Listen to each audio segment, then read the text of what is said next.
Hola, mi nombre es Martín Ortiz. Soy profesor en el Conservatorio de Música del Estado de México en la carrera de Educación Musical. Y hoy quiero dirigirme a ti para platicarte un poco acerca del origen de esta carrera, de algunos de sus representantes más importantes y cómo se fue gestando este movimiento que hoy se conoce como la pedagogía musical del siglo XX. Si echamos un vistazo a la historia, nos podemos dar cuenta que desde el inicio de la humanidad, desde que el hombre tiene uso de razón y es capaz de socializar, la música fue una parte muy importante de su vida. La música sirvió para unir a las personas. La música también sirvió como un vínculo afectivo, emocional y muy importante en este sentido. Pero ¿cómo fue que llegamos al término pedagogía musical? Bueno, en primer lugar tendríamos que diferenciar estos términos. La pedagogía, como se ha concebido recientemente, es la disciplina científica que se encarga de estudiar el fenómeno educativo. La educación es un fenómeno social complejo y muy interesante de analizar, y para ello requiere de varias disciplinas que se abocan al estudio de este hecho tan importante que es la educación. ¿Y cómo es que llegamos finalmente también a este término? Hay que diferenciarlo de la didáctica. La pedagogía, entonces, podemos decir en términos muy generales que tiene como objeto de estudio a la educación, y que la educación a su vez es abordada desde diversos ámbitos. Viene el otro término que es importante que aclaremos y que es la didáctica. Podemos encontrar tantas definiciones de didáctica como autores y libros, pero podemos decir que en sus elementos constitutivos, la didáctica se encarga de estudiar todo lo relacionado a la enseñanza y al aprendizaje. El docente, en cualquier área del conocimiento, debe tener esos elementos que le permiten desarrollar su actividad con una mayor fluidez y con una mayor efectividad, y a que su esfuerzo sea dirigido de una manera específica, sistematizada y ordenada, y por lo tanto que sus resultados sean los mejores posibles. Tenemos dentro de la didáctica dos grandes divisiones, que es la didáctica general y la didáctica específica. De esta manera podemos darnos cuenta que diversas disciplinas científicas, artísticas o humanísticas pueden abordarse desde diversos ámbitos para hacer efectiva la transmisión de conocimientos. En este sentido, podemos tener entonces una didáctica de la música. Pues bien, una vez que hemos hecho esta diferencia entre estos dos conceptos, vamos a derivar justamente cómo es que surge la pedagogía musical del siglo XX.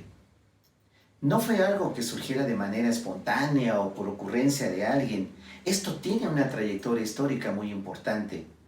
En todas las civilizaciones y en todos los pueblos siempre ha habido personas que se dedicaron no solamente a crear la música, sino a transmitirla.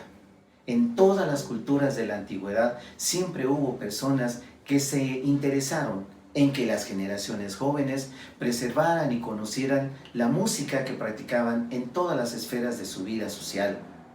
No solamente era el disfrute emocional, sino también el conocerla y practicarla. La pedagogía musical surge a partir de un avance muy importante en la psicología. La psicología, cabe decir, aparece como ciencia desde principios del siglo XX y se constituye como una disciplina científica muy importante. ¿Qué sucedió entonces? ¿Cómo se dio esta conexión entre los músicos y esta parte del conocimiento de la conducta que era la psicología? Entonces surge una de las ramas de la psicología aplicada, que es la psicología educativa. Muchos pedagogos, pensadores, filósofos, médicos, en fin, gente de todas las áreas del conocimiento, empezó a voltear su mirada hacia el aspecto educativo y se dieron cuenta de un hecho que pudiera parecer para nosotros muy elemental y lógico, pero que hasta entonces no se le había dado la atención necesaria. Y este es, los niños no aprenden igual que los adultos. Entonces, gente que estaba muy interesada en la educación llegó a pensar que había que buscar una manera de cómo hacer más atractiva la música, cómo hacer llegar la música a amplios sectores de la sociedad. No solamente difundiéndola, tocando o presentando algún material, sino hacer que la música se convirtiera en una verdadera experiencia estética. Y más que ello, una experiencia de aprendizaje. Y es aquí donde la pedagogía musical empieza a tener un despegue y un lugar muy importante en la sociedad. Ahora vemos cómo esta relación que hay entre el avance de la psicología, el conocimiento del niño y los métodos que se empleaban en la educación, hasta entonces denominados tradicionales, empiezan a tener puntos en los que tienen desacuerdos. ¿Qué sucedió entonces? Muchos músicos, compositores que tenían una formación muy sólida y muy consistente, voltearon su mirada hacia la educación. Uno de los compositores más importantes y al que se le considera como el eje y la piedra angular de la pedagogía musical del siglo XX fue el compositor Émile Jacques Dalcroze, quien desarrolló gran parte de su actividad artística, musical y pedagógica en Viena.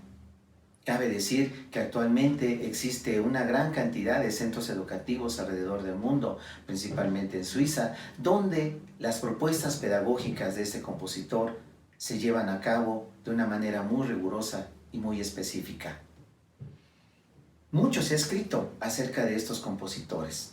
En el caso de Dalcroze, podemos mencionar un hecho que le llevó a crear una metodología específica para la enseñanza del solfeo, para la audición musical y un aspecto muy importante, la improvisación. Cuando Dalcroze fue profesor en el Conservatorio de Música de París, empezó a darse cuenta que sus alumnos tenían problemas para llevar de una manera específica y de una manera ordenada y sobre todo consistente aspectos del ritmo como el pulso, el acento y desde luego la manera en que se leían y se acomodaban los sonidos musicales en el tiempo. Todo esto nos lleva al conocimiento del solfeo. Entonces, Dalcroze llegó a una conclusión, que el ritmo debe ser percibido físicamente. Pudiera parecer que eso es algo muy elemental, pero si nosotros nos ponemos a pensar que a veces escuchamos música y a veces de manera inconsciente movemos alguna parte de nuestro cuerpo, movemos el pie, hacemos algún movimiento que refleja que nosotros estamos percibiendo el sonido, estos elementos tan sencillos nos llevan a pensar que el sonido y desde luego la música tienen una repercusión muy importante en el aspecto físico. ¿Qué hizo Dalcroze? Entre muchas otras cosas, puso a sus alumnos a caminar, a saltar, incluso a correr en su aula, de manera que a través de estos movimientos físicos pudieran percibir el ritmo y de esta manera lograr poco a poco una efectividad a la hora de leer las notas. Eso nos lleva al primer principio que sustenta la metodología de Dalcroze, que es justamente el buen ritmo, que él le llamó la euritmia, o en su término en inglés, que es llamado como eurythmics. Él decía que el movimiento necesita un espacio. El movimiento tiene una significación importante en el tiempo y que el movimiento, desde luego, es una manifestación natural de todos los seres humanos. El segundo aspecto en el que Dalcroze fundamentó su metodología fue en el desarrollo de la audición. Esto lo hizo a través de una gran cantidad de ejercicios. Algunos de estos ejercicios consistían en asociar movimientos del cuerpo a toda una serie de estímulos sonoros. La tonalidad, por ejemplo, las cadencias, la identificación de melodías, que hacía Dalcroze que sus alumnos realizaran algún movimiento de manos, de brazos, de cabeza, de desplazamientos al momento de identificar algunas de estas características. Esto lo llevó entonces a que sus alumnos, a través de la percepción física del sonido, pudieran relacionar aspectos muy importantes como los que acabamos de mencionar. El otro eje que constituye la metodología de Dalcroze se fundamentó en la improvisación. Quizá podemos encontrar tantos conceptos de improvisación como libros o autores, pero quedémonos en este momento con alguno de los conceptos más sencillos. La improvisación como la creación espontánea, como la generación momentánea de una expresión musical o una expresión artística. A partir de todos estos elementos, Dalcroze estableció una forma de trabajo en la cual relacionaba directamente la música con la audición musical, con el movimiento. Esto entonces llevó a que el educador musical fuera no solamente un conocedor de la música, sino además un ser totalmente creativo. Él partió entonces de estos tres elementos. Cuando Dalcroze propuso entonces que se crearan este tipo de recursos, obviamente, como toda nueva propuesta, quizá al principio no fue tan bien aceptada, pero en la actualidad sabemos que es una de las propuestas metodológicas más importantes. Ahora quiero platicarte cuáles fueron a grandes rasgos las aportaciones de otro muy importante pedagogo musical del siglo XX. Él fue Zoltán Kodály, músico húngaro que se preocupó de una manera muy especial por difundir la enseñanza de la música en su natal Hungría. Él llevaba una amistad muy importante con otro compositor llamado Béla Bartók, muy importantes compositores que aportaron muchísimo al fomento del nacionalismo, de la música nacionalista en su país. Lo que distinguió a Kodály de otros pedagogos musicales es que le prestó una gran importancia a la música folclórica propia de su país. Cuestión que hoy también nos resulta bastante lógica, pero que en su momento no era concebida como tal. Las canciones de cuna, rondas infantiles y toda esa música que los niños practican incluso de manera casi inconsciente, constituyeron para Kodály una materia de estudio muy importante. Kodály utilizó toda esta música infantil para hacerla un verdadero objeto de estudio. Entre muchas de las aportaciones que hizo, él se dio cuenta que había un intervalo de tercera menor en muchas de las canciones. Y él llegó a pensar que este elemento primario de la música podía constituir la célula sobre la cual se podían generar toda una serie de creaciones musicales. Si nosotros tomamos en cuenta las notas sol y mi, que constituyen una tercera menor, él dijo, bueno, la otra nota que podemos agregar sería una nota la. Seguramente has escuchado en algunas caricaturas, videos por ahí, esta melodía. Parece una melodía tan sencilla, pero para Kodály en su momento, esta pequeña célula melódica fue el origen para crear una serie de aportaciones en ese sentido. Otro elemento muy importante que él consideró en sus aportaciones es que la música debiera ser un derecho de todos. Él desarrolló gran parte de su vida aportando a las instituciones educativas. Incluso fue requerido por el Ministerio de Educación de su país para trabajar en los programas de educación musical. En muchos lugares del mundo y en muchas instituciones en la actualidad, la carrera de educación musical consta de 5 años y eso se lo debemos también a Zoltán Kodály. Evidentemente, estos aspectos de carácter curricular han sufrido muchas modificaciones, pero eso nos da una idea de la importancia que este compositor le dio a la formación del educador musical.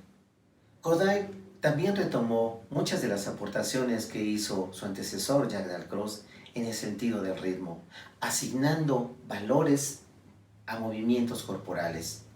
De igual manera coincidió que la figura rítmica que hoy conocemos como negra o cuarto corresponde a la caminata, asignándoles un movimiento prácticamente natural. Pudiéramos hablar de la figura rítmica que sigue, que sería el acorcheo del octavo. Él pensó que esta figura musical estaba perfectamente asociada con un movimiento mucho más rápido, y así sucesivamente. Otra de las aportaciones fundamentales que tomó Kodály a partir de la fórmula melódica que expresamos anteriormente fue el uso de la escala pentáfona. Esta escala que prácticamente tiene un uso en todas las partes del mundo y para muchísimos objetivos. Pues bien, Kodály retomó la escala pentáfona con la finalidad de crear melodías. Una estructura melódica tan sencilla